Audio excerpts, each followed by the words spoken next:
Salmo 98. ¿Qué es una ovación? Es cuando todo el mundo se coloca en pie y aplaude para rendir homenaje a alguien que llega.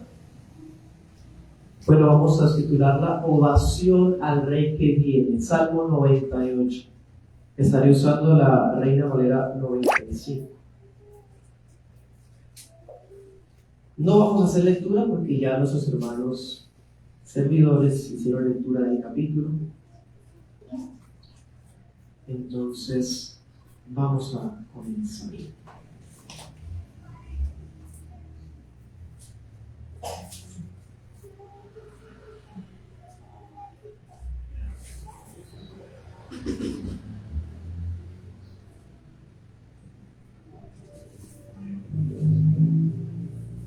Últimamente hemos estado estudiando estos salmos que están en los números 90, del 93 hasta el 99.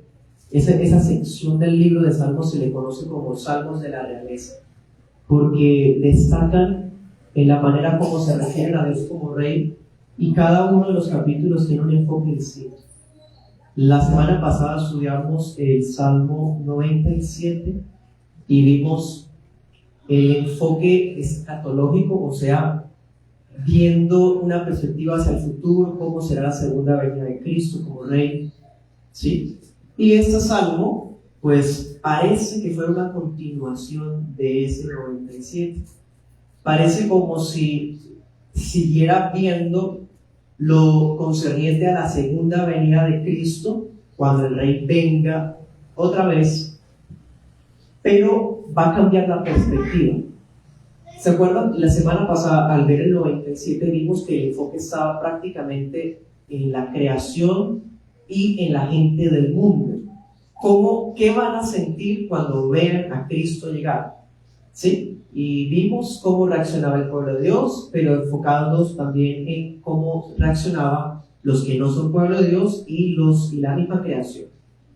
Pues en ese capítulo la idea escatológica, o sea, de la segunda venida, sigue estando en pie, pero el enfoque va a estar en el recibimiento que el pueblo de Dios va a hacer junto con la creación el día que el Rey regrese a juzgar al mundo.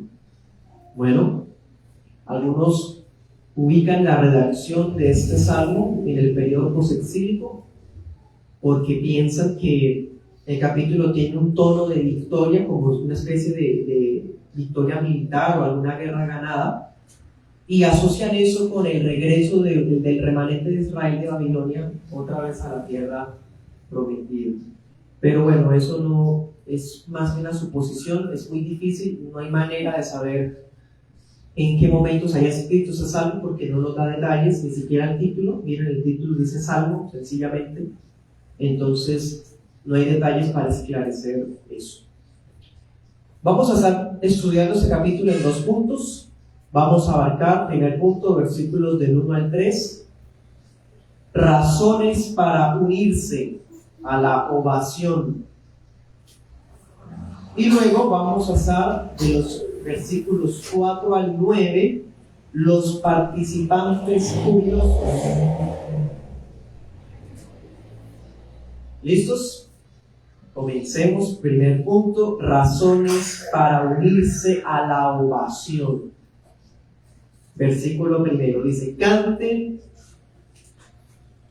a Jehová cántico nuevo. Dense cuenta que el capítulo comienza con un imperativo, es una orden: canten, cantad, ¿sí? En el capítulo anterior no hay como tal una invitación porque de repente llegó el Rey y todo el mundo está estupefacto y estremecido. En este capítulo la invitación la hace el mismo Espíritu Santo y se dirige al pueblo de Dios y también a su iglesia. ¿Y en qué consiste la invitación? O más bien la orden. Dice: a que le cantemos al Señor un cántico nuevo. Versículo 1. ¿Por qué? ¿Qué dice ahí? Porque ha hecho maravillas, su diestra ha su diestra lo ha salvado. Bueno, esa expresión parece pragmática. ¿Los salvó a quién? ¿A Dios? ¿O a quién a quién se está refiriendo? Bueno, aquí lo que quiere decir es que Él ha hecho cosas santas, poderosas y maravillosas de salvación. El concepto de salvación aquí y en el Antiguo Testamento generalmente es de victoria, de una victoria, de batalla, ¿sí? Un triunfo. Por eso dice, lo ha salvado, su diestra lo ha salvado. En otras palabras, como dice en la Biblia de las Américas, su diestra y su santo brazo le han dado la victoria, ¿sí? O sea, el pasaje no está hablando que se haya salvado a sí mismo, algo por el estilo, está hablando en términos de victoria. Versículo 2, en pocas palabras, esa victoria es a la vista de todas las naciones. Insistimos, como hicimos la semana pasada en el Salmo 97. La venida de Cristo será a los ojos de todas las naciones. No será cosa secreta, cosa escondida, y de repente uno que otro empieza a desaparecer y las personas empiezan como a buscarlos porque se perdieron. No. Él vendrá a la vista de todas las naciones. Versículo 3. Y aquí usa un lenguaje que pues no podemos tomarlo literal, porque dice, se ha acordado. O sea, no significa que Dios se olvide. Es una manera de decir, como que Él trajo a la memoria, o como que Él ve que ya es el tiempo de que su gracia y su fidelidad se manifiesten ante todo el mundo a favor de su pueblo. Versículo 3. Y por lo tanto, hará visible su justicia y salvación. Dice, a todos los términos de la tierra. Todos los términos de la tierra lo verán. Ese día final lo verán, serán testigos. ¿Bien? Entonces, en este primer punto que vimos, que el salmista, inspirado por el Espíritu Santo, le dice al mundo, o mejor dicho, el pueblo de Dios, cántenle al Señor un cántico nuevo porque ha regresado. ¿Sí? Y si dijéramos cuáles son las razones para unirse a esta ovación, a este cántico alegre, emocionante, primero porque es un mandamiento. Eso queda establecido en el versículo 1. ¿Sí? El Salmo introduce con un mandamiento para que se unan a esta ovación mundial. ¿Sí? Esa es la razón principal. El propio Espíritu Santo ordena al mundo que se una a la alabanza. Y segunda razón, versículo 2 que habíamos dicho, dice, porque Él ha hecho, versículos unidos, perdón, porque Él ha hecho, dice, maravillas. ¿Sí? Es decir, al recordar los hechos gloriosos que Él ha realizado a lo largo de toda la historia de la salvación por su misericordia y su verdad. Son básicamente las dos razones. Dios lo ha ordenado y cuando vemos su regreso allí, es momento de recordar todo lo que Él ha hecho desde los días de Adán hasta hoy. Segundo punto, participantes jubilosos, versículos del 4 al 9. Ahorita que estuvimos leyéndolo juntos, ustedes se dieron cuenta, o bueno, espero que se hayan dado cuenta, que el salmista usa una técnica literaria. De hecho, cuando estábamos leyéndolo, nos sonreímos con mi esposa porque dice que los ríos aplauden. ¿Cómo es eso? ¿Sí? Da a entender como si los montes, las montañas se pusieran felices. O sea, eso es una técnica literaria. Eso se llama personificación. ¿Sí? Como diciendo que la creación también está esperando ansiosa la venida del Rey.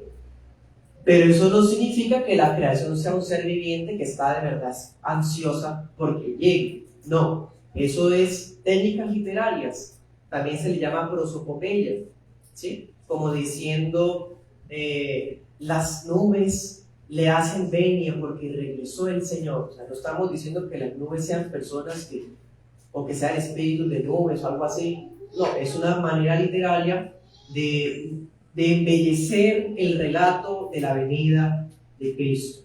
Bueno, la creación aguarda ansiosa la venida del Rey, y cuando llegue el momento en que lo recibamos, la creación será la primera en aplaudir. Y eso es muy bello. A veces, en la mayoría de iglesias reformadas no se aplaude. Y en los que provienen de congregaciones con esas costumbres les resulta extraño, es natural. Sin embargo, dense cuenta cuando aparece el término de aplaudir en salmos como este. No es que esté mal aplaudir de ninguna manera. Lo que pasa es que el verbo aplaudir como tal, por ejemplo aquí en este capítulo, ¿en qué está enfocado? En la ovación cuando sea el día que Cristo regrese. Como si la creación se uniera a esos aplausos. Imagínense, si eso es parte del pueblo de Dios, ver al Señor allá será el momento más emocionante de la eternidad. ¿Sí? La creación se unirá con regocijo y los redimidos glorificados se unirán a la canción. Una canción nueva. Versículo 4 dice: canten alegres a Jehová toda la tierra. El término tierra puede referirse a lo que nosotros llamamos los continentes. ¿Sí? No está hablando del planeta o de la gente de todo el mundo, porque eso ya lo hizo el capítulo anterior. ¿Ven? Levanten la voz, aplaudan y canten salmos. Se insiste en cantar con alegría, en alta voz a Yahvé. Le aplaudimos, vamos a cantar salmos, y esa invitación se dirige a toda la tierra. Miremos algunos pasajes. Isaías 35:10.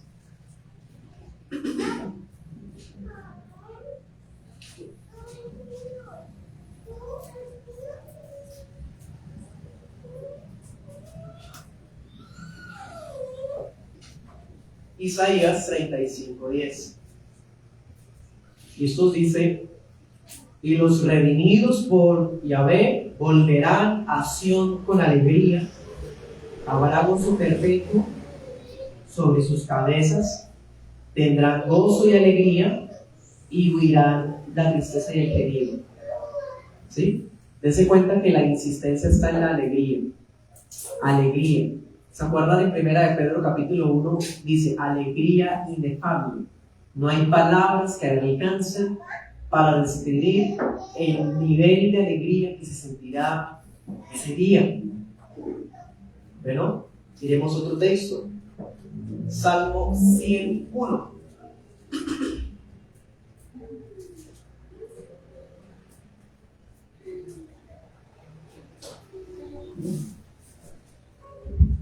Dice: canten alegres a Dios, habitantes de toda la tierra. Dense cuenta, Salmos es un libro que se caracteriza por esto.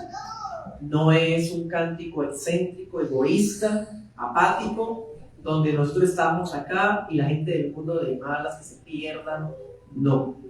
Es nuestro anhelo, nuestra misión en esta vida, unirnos a esta canción y propender a que otros se unan a ella. ¿Sí? Volvamos al texto principal, no lo pierdas, Salmo 98, verso 5. Dice: canten salmos a Jehová con arpa y con voz de cántico. O sea, incluso pueden acompañarse a dichos cánticos instrumentos musicales como el arpa. Dice la Biblia de las Américas: con la lira y al son de la melodía. Verso 6, también está la trompeta, ¿sí? ¿Y todo esto por qué? Con tal de darle homenaje al Rey Yahvé, Jehová, que ha regresado. Podríamos decir que esos versículos 4 al 6 Se refieren al pueblo de Dios, que reciben al Señor en su regreso con cánticos de salmos. Pero miren ahora el versículo 7. Brame el mar y su plenitud, o sea, tierra y mar con todo lo que los ocupan. Versículo 8. Ríos y montañas, o sea, por eso este salmo, les decía, se enfoca en el pueblo de Dios, que lo recibimos con alegría y canto de salmos, y la creación. La creación. La creación se une, versículo 9, se une con regocijo ante el Señor, a cantarle con alegría, porque ha venido a juzgar con justicia y verdad. El Señor volverá y será para traer el juicio final a las naciones, y nosotros nos alegramos en nuestra esperanza y añoramos que ese día llegue, porque nosotros por medio de la fe ya hemos sido hechos justos, y por eso toda la creación se unirá a esta gran ovación. Amén. Miremos algunos textos. Salmo 96, 10.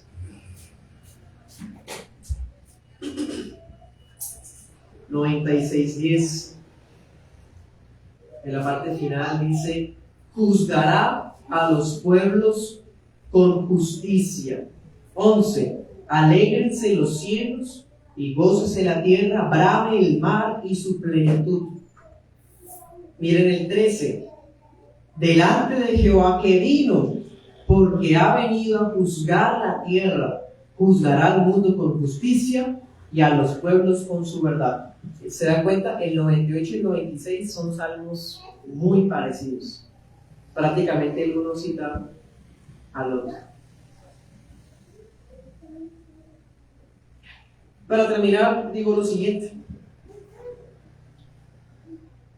¿Cómo vemos cumplido en Cristo este salmo?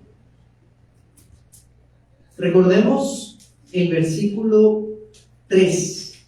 Se ha acordado de su misericordia y de su verdad. Anote esos pasajes. Lucas 1, 54 y 72. Cuando se vea esos versículos, se va a dar cuenta que en el Nuevo Testamento el Padre Celestial se acordó de su fidelidad, de su gracia, de su verdad, de su misericordia, y por ello envió al Hijo, a su Hijo prometido. Se ha acordado el Señor, o sea, ya en nuestra historia, aquí en este lado del tiempo, en este siglo presente, diría Pedro, el Padre Celestial ya se acordó de su misericordia y verdad y la realizó como trayendo a Jesús. Y más aún, anote esos pasajes, Romanos 3:25 y Salmo 22:27. No solamente se acordó y por ello envió a Jesús, sino que también, como se acordó de su misericordia y verdad, a través de la justicia de Cristo, hizo pública su justicia a los ojos de todas las naciones. Allá en Romanos 3:25 el apóstol Pablo dice que Dios pasó por alto los tiempos de la ignorancia de la humanidad para sacar a la luz, para revelar su justicia a través de la integridad perfecta de Jesucristo.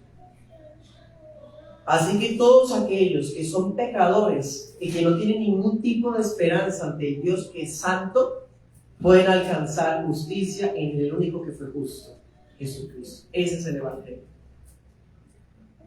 Le brindamos esperanza, o más bien nos brindaron esperanza a esos pecadores que eran desgraciados a través de la venida de Cristo y de la vida perfecta de Él, para que ahora por medio de la fe nuestra miseria recayó en Él en la cruz y su belleza y pureza ahora se nos pone a nosotros para poder ser santos por medio de la fe, no por obras.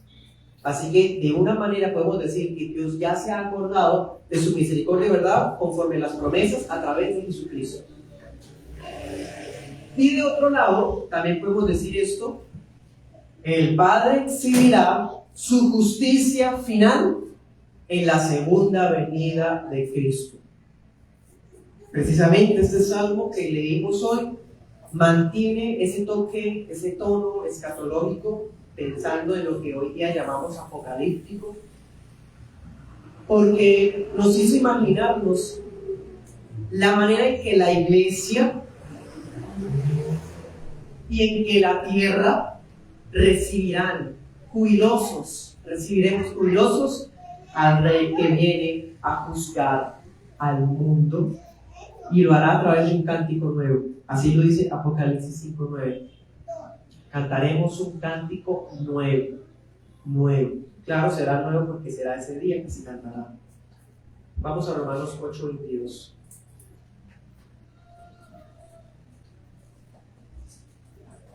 Romanos 8:22.